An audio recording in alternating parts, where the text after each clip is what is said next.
اللہ کے نبی صلی اللہ تعالیٰ علیہ وسلم نے اس حرمت والے مہینے کی فضیلت بھی بیان فرمائی، اور اس محرم میں حضرت حفصہ رضی اللہ تعالیٰ عنہ جو حضور کی زوجہ ہیں، وہ فرماتی ہیں رسول پاک صلی اللہ تعالیٰ علیہ وسلم 4 عمل زندگی میں کبھی ترک نہیں کرتے تھے، چھوڑتے نہیں تھے۔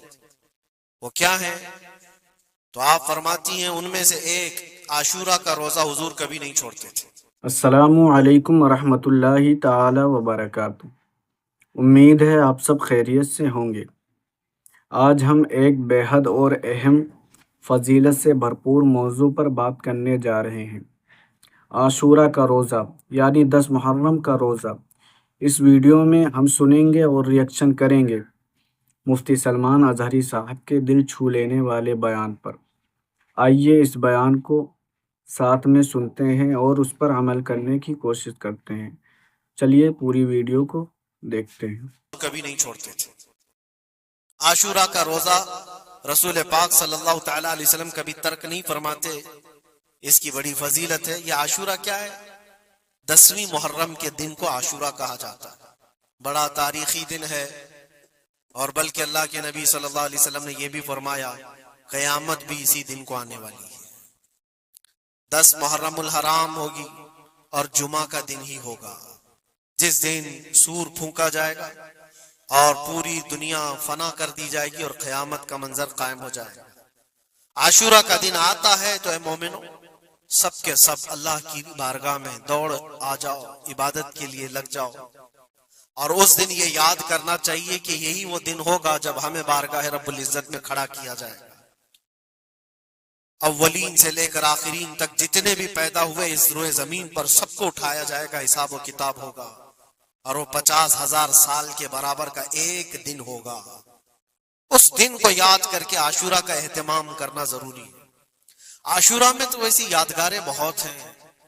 آدم علیہ السلام کے متعلق ان کی توبہ اسی دن قبول ہوئی۔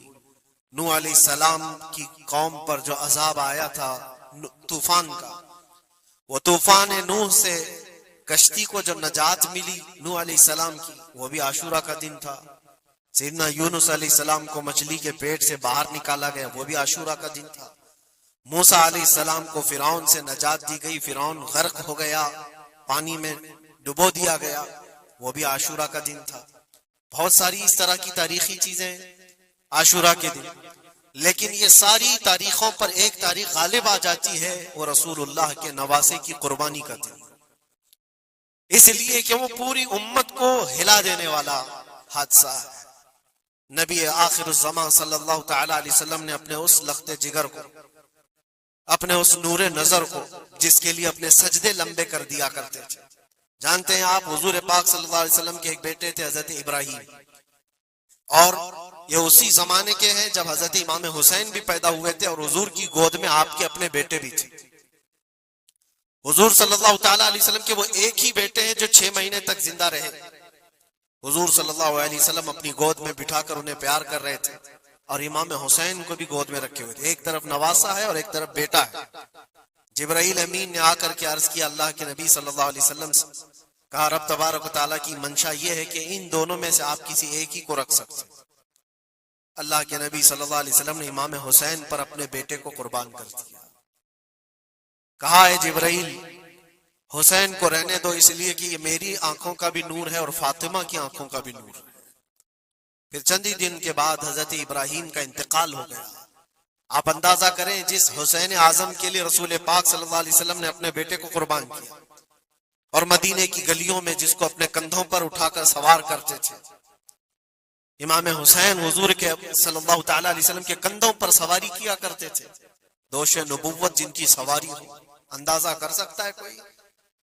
اس حسین اعظم کے چرچے مدینہ طیبہ میں بچپن میں ہی عام تھے۔ صحابہ اکرام رضوان اللہ تعالیٰ علیہ مجمعین دیکھتے تھے، کبھی حضور صلی اللہ تعالیٰ علیہ وسلم مسجد نبوی تشریف لاتے تو یہ دونوں شہزادے حضور کے جبے پر لٹکے ہوئے آتے تھے۔ کبھی حضور ممبر پر کھڑے ہیں تو ایک شہزادہ حضور کے ایک قدم کو پکڑا ہے، دوسرا دوسرے قدم کو پکڑا ہوا ہے۔ یہ تو ان کی پرورش تھی جو بچپنے کی تھی۔ صحابہ ان کی اس بچپنے پر رشک کیا کرتے تھے، اور صحابہ کرام رضوان اللہ تعالیٰ علیہ مجمعین ادب حد درجے کا کرتے تھے۔ آپ کو میں بتاؤں، ادب تو ایسا تھا اہل بیت اطہار کا. امام حسین کی عمر چھوٹی سی تھی، امام حسین. اور ایک زمانہ ایسا تھا جب حضور پاک صلی اللہ علیہ وسلم کے وصال کے بعد حضرت ابو بکر کا زمانہ آیا، 2.5 سال آپ نے خلافت کی. پھر اس کے بعد حضرت عمر کا دور خلافت شروع ہوا.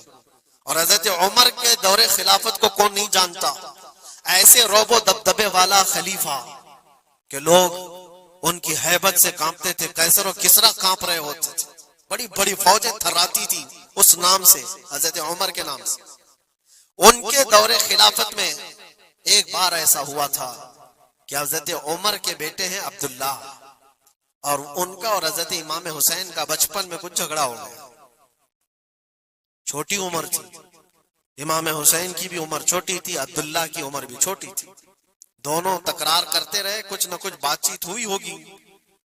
تو حضرت حسین نے حضرت عبداللہ کو غصے میں یوں کہا، تو کیا مجھ سے بحث کرتا ہے؟ تیرا باپ تو میرے نانا کا غلام تھا، خلیفہ وقت ہیں وہ. اور ان کو اس طرح سے کہا تیرا باپ آج جو خلیفہ ہے وہ میرے نانا کا غلام تھا. حضرت عبداللہ کو یہ بات لگی، کہا میں یہ شکایت امیر المومنین سے کروں گا. وہ دوڑ کر کے آئے، خلیفہ وقت ہے جس کے سامنے کھڑے ہونے کے لیے اچھے اچھے کانپ جاتے تھے. بیٹے نے آ کر کے کہا حضرت عمر فاروق سے کہ ابا آج میری حسین سے تکرار ہوئی اور جھگڑے میں انہوں نے مجھے یوں تانا مارا کہ تیرا باپ میرے نانا کا غلام تھا. حضرت عمر اتر آئے کرسی سے اور کہا کیا حسین نے ایسا کہا؟ کہا بالکل ایسا ہی کہا. تو حضرت عبداللہ کہتے ہیں ابا کا جلال دیکھ کر کے میں سمجھ گیا کہ حسین کو سزا ملے گی. کہا جاؤ حسین کو بلا لاؤ، حسین کو بلا لاؤ، انہوں نے یہ کہا ہے میں سننا چاہتا ہوں. حضرت عبداللہ دوڑے ہوئے گئے، چند اور لوگ بھی ساتھ میں آ گئے کہ حسین کی پیشی ہو گئی ہے خلیفہ وقت کے دربار میں. امیر المومنین عمر ابن خطاب نے طلب کیا. حضرت حسین آئے اور وہ شہزادے کے اندر جو رعب و دبدبہ ہے، جلال ہے، جمال ہے، وہ بچپنے سے قائم ہے. رسول اللہ صلی اللہ علیہ وسلم کا لعاب پاک جس نے پیا، خلیفہ وقت کے سامنے آ کر کھڑے ہوئے. حضرت عمر نے پوچھا حسین میرے بیٹے کو کیا آپ نے ایسا کہا ہے کہ تیرا باپ میرے نانا کا غلام تھا؟ حضرت حسین نے کہا ہاں میں نے کہا ہے. ڈر کس بات کا، خوف کس بات کا؟ جو کہا ہے وہ کہہ رہا ہوں، ہاں میں نے کہا. حضرت عمر نے کہا کیسے کہے بتاؤ، کس طرح سے تم نے کہا تھا، بول کے بتاؤ. حضرت حسین نے کہا میں نے عبداللہ سے یہ کہا تیرا باپ میرے نانا کا غلام تھا. حضرت عمر نے کہا اور ایک بار بولو. حضرت حسین نے پھر کہا عبداللہ تیرا باپ میرے نانا کا غلام تھا. حضرت عمر نے کہا اور ایک بار بولو. 3 بار بولنے کے بعد ان کے دونوں بازو پکڑ کر کے گھٹنے زمین پر ٹیک دیا. حضرت امیر المومنین کہتے ہیں میری بخشش کے لیے تمہارے جملے ہی کافی ہو گئے. آپ نے جو مجھے سند دی ہے اے حسین، بس یہ جملہ کل قیامت کے دن بھی کہہ دینا جب میرا حساب ہو رہا ہو، تو اتنا کہہ دینا عبداللہ کا باپ عمر میرے نانا کا غلام تھا. اس لیے کہ رسول کریم صلی اللہ علیہ وسلم نے فرمایا ہے الحسن والحسین سیدہ شباب اہل الجنہ، حسن اور حسین جنتی جوانوں کے سردار ہیں. یہ جسے اجازت دے دیں وہ جنت میں چلا جائے گا، جسے یہ کہہ دیں وہ کہ یہ میرے نانا کا غلام ہے. مجھے بتاؤ میرے عزیزو، اس حسین اعظم کی بات میں کر رہا ہوں، وقت کا بارعب خلیفہ امیر المومنین عمر ابن خطاب جن کے سامنے گھٹنے ٹیک کر کے بیٹھے اور کہے یہ جملہ دوبارہ کہو، ان کا مقام کیا ہو سکتا ہے؟ حد درجے کا ادب صحابہ اکرام کے اندر تھا. اور ایک مرتبہ ایسا بھی ہوا تھا، حضرت عمر ممبر پر کھڑے تھے، حضرت امام حسین اپنے گھر سے دوڑتے ہوئے آئے. یہ وہ منظر تھا جب انہوں نے اپنے نانا کو ممبر پر خطبہ دیتے ہوئے سنا ہے. زمانہ انہوں نے آنکھیں کھولی ہیں حضور کی گود میں، بچپنا پایا ہے رسول اللہ کے گھر میں، اور دیکھا ہے سب سے پہلے خطبہ دیتے ہوئے تو اپنے نانا کو دیکھا تھا. لیکن جب رسول کریم صلی اللہ علیہ وسلم کی وفات ہو گئی تو پورا اندھیرا سا چھایا ہوا تھا. حضرت امام حسین ان کے متعلق ہے کہ ایک بار حضرت عمر ممبر پر کھڑے تھے، وہ دوڑتے ہوئے آئے مسجد میں. حضرت حسین کو ایسا لگا کہ رسول اللہ خطبہ دے رہے ہیں. وہ یادیں کہاں سے جاتی جو رسول اللہ کو خطبہ دیتے ہوئے دیکھا تھا. دوڑتے ہوئے آئے, دیکھا عمر فاروق خطبہ دے رہے ہیں, تو چیخ کر کے کہا کہ آپ میرے نانا کے ممبر سے اتر جاؤ, یہ میرے باپ کا ممبر ہے, اپنے باپ کے ممبر پر جاؤ, تمہارے باپ کے ممبر پر جاؤ. حضرت عمر اتر گئے, یہ نہیں کہ خطبہ قائم رکھا, فوراً اتر آئے اور شہزادے کو پکڑ کر کے رونے لگ گئے. سچ کہا ہے حسین, یہ ممبر تو تمہارے گھر کا ہی ہے, یہ ممبر تمہارے باپ کا ہے, تمہارے نانا کا ہے, اور انہوں نے یہ عزت بخشی ہے ہمیں کہ ہم اس ممبر پر کھڑے ہوتے ہیں. اگر آپ اجازت دیں تو میں خطبہ دوں, ورنہ میں یہیں بیٹھا رہوں. یہ مقام تھا امام حسین کا, بچپنے کی بات کر رہا ہوں. پھر انہوں نے کہا آپ خطبہ دیں. حضرت عمر خطبہ دینے لگے. عزیزان گرامی, رسول کریم صلی اللہ تعالی علیہ وسلم کے اس عظیم خانوادے کی بات کر رہا ہوں. دنیا نے امام حسین کی داستان کربلا کی بہت سنائی, اور ہم بھی سناتے رہے اور سنتے بھی رہے. وہ تو آخری وقت کی قربانیاں ہیں. جب آپ کی زندگی پاک تمام ہونے کو آئی, اس وقت تو کربلا میں پہنچے, لیکن آپ کی ابتدائی زندگی اور آپ کی جوانی, یہ سب معاملات ہر نوجوان کے سامنے ہونا چاہیے. اگر نوجوان آج ہمارا یہ کہتا ہے کہ میرا آئیڈیل حسین ہے, تو اس کو حسین کی زندگی پڑھنا چاہیے. اگر وہ پڑھے گا تو یزیدیوں کی طرح جینا چھوڑ دے گا. جینے کا طریقہ یزیدیوں کی طرح اور نعرے حسین کے ہوں تو یہ زمین و آسمان کا فرق ہے میرے عزیزوں. سیدنا امام حسین رضی اللہ تعالیٰ عنہ کے گھرانے کی بات میں آپ کو کہوں. ایک بار حضور پاک صلی اللہ تعالیٰ علیہ وسلم حضرت فاطمہ کے گھر تشریف لائے تھے. یہ کون سا وقت تھا میں آپ کو بتاؤں. بچے دونوں بیمار تھے, امام حسن اور امام حسین. تو حضرت فاطمہ نے منت کر لی تھی کہ اگر یہ بچے صحت یاب ہو جائیں تو 3 روزے رکھیں گے. حضرت علی نے بھی منت کر لی. تو اس کے بعد بچے صحت یاب ہو گئے تو روزے رکھے. حضرت علی رضی اللہ تعالیٰ عنہ, داماد رسول, اسد اللہ الغالب, شیر خدا جن کو کہتے ہیں, فاتح خیبر شکن اور فاتح خیبر, سیدنا علی ابن ابی طالب رضی اللہ تعالیٰ عنہ ایک کھجوروں کے باغیچے میں کام کیا کرتے تھے, اور مزدوری میں صرف 2 درہم آپ کو ملتے تھے. وہ 2 درہم ایسے کہ اس سے مدینے میں اتنا آٹا ملتا تھا جس سے 5 روٹیاں بن سکتی تھی. یہ دن کی مزدوری تھی ان کی. دن بھر کام کر کے آتے, روزہ رکھ کر کے گئے تھے, کام کر کے 2 درہم مزدوری میں لے آئے, اور اس کے بعد آٹا خرید کر لائے اور کہا فاطمہ روٹیاں بنا لو. 5 لوگ تھے گھر میں, حضرت فاطمہ, حضرت علی اور آپ کی ایک کنیز فضہ, اور حضرت حسن اور حسین رضی اللہ تعالیٰ عنہ. 5 روٹیاں بنی تھی اور شام میں افطار کے لیے بیٹھے تھے. تو عین افطار کے وقت ایک مسکین دروازے پر آتا ہے, وہ کہتا ہے یہ اہل بیت کا گھرانہ ہے, میں بہت بھوکا ہوں, کیا مجھے کچھ کھلایا جا سکتا ہے. حضرت فاطمہ نے 5 روٹیاں اٹھا کر اس کی جھولی میں ڈال دی, ایک بھی نہیں رکھا, اور پانی پی کر افطار کر لیا. کیا یہ کر سکتا ہے ہم میں سے کوئی؟ افطاری کے وقت ہمارے سامنے رکھا ہوا سامان ادھر سے ادھر ہونے نہیں دیتے. کوئی تمہارا شربت تھوڑا سا اٹھا لے تو دیکھو پارا کتنا چڑھ جاتا ہے. افطاری کے وقت تو سب کو بھوک شدت کی لگی رہتی, اور اس وقت گھر میں جو موجود ہے وہ اٹھا کے دے دینا. مسکین تو لے کر چلا گیا, اور یہ پانی سے افطار کر کے رہ گئے. رات کو اسی پانی سے سحری, دوسرا روزہ تھا. حضرت علی مزدوری پر گئے, پھر وہی مزدوری اور آٹا لائے, 5 روٹیاں بنی, اور افطار میں بیٹھے تھے کہ ایک یتیم بچہ آ گیا جس کے ماں باپ نہیں تھے. اس نے آواز لگانی شروع کی کہ میرا کوئی نہیں ہے, میرا آسرا نہیں ہے, میرا باپ نہیں ہے, میں یتیم ہوں, کیا مجھے اس گھر سے کھلایا جا سکتا ہے؟ آج حضرت فاطمہ نے وہ 5 روٹیاں اٹھائی, اس کی جھولی میں ڈال دی, کہا صبر کر لو, ہم پانی پی لیں گے.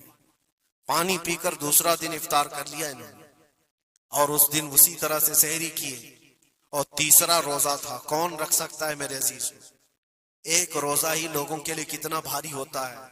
تیسرا روزہ تھا بغیر کسی چیز کے کھائے ہوئے, اور تیسرے روزے کے بعد پھر مزدوری کی حضرت علی نے, پھر اتنی مزدوری سے آٹا خرید لائے, 5 روٹیاں بنی, اور آج ان کے کھانے کا وقت تھا, افطاری کرنے ہی والے تھے.